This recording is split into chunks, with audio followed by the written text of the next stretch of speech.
I understand what they're doing is they're selling weapons to the bad guys, and the bad guys are keeping footholds in thoroughfares for trade in commerce, and that's not a positive for America. So, is there a middle ground? Do we want to put boots in the ground here? No. Do we want to have protracted wars? No. Prolonged wars? No, of course not.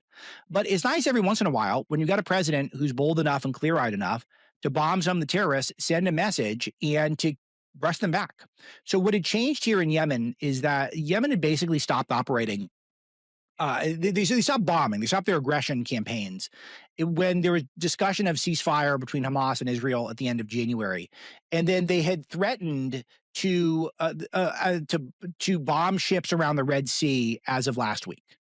And this did not set well with President Trump. So he unleashed a bombing campaign, and then he unleashed a epic Truth Social post on that. I don't need to go through all of it, but it's all out there for you, saying that he's targeting specifically military assets of the Houthis in Iran.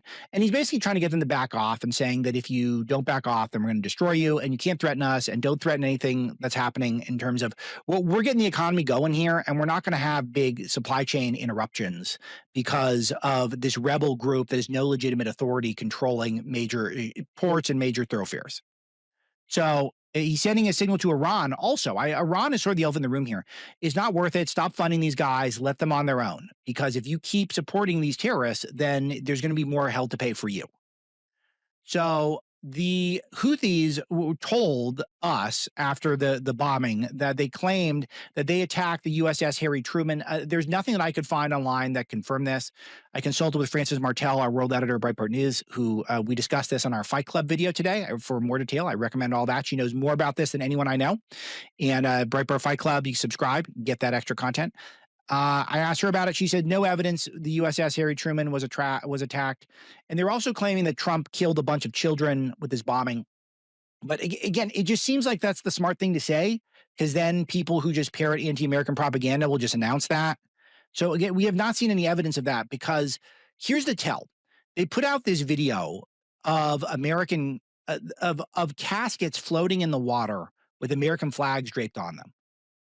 So my question is, if we'd bombed children, wouldn't they put out some propaganda to show the aftermath of us bombing children instead of the CGI or AI video of caskets with American flags on them? Not to mention, the Houthis starved children to death and used child soldiers. So it's very not, it's not convincing that we did anything wrong here. For full shows, live and on demand, it's Salem News Channel.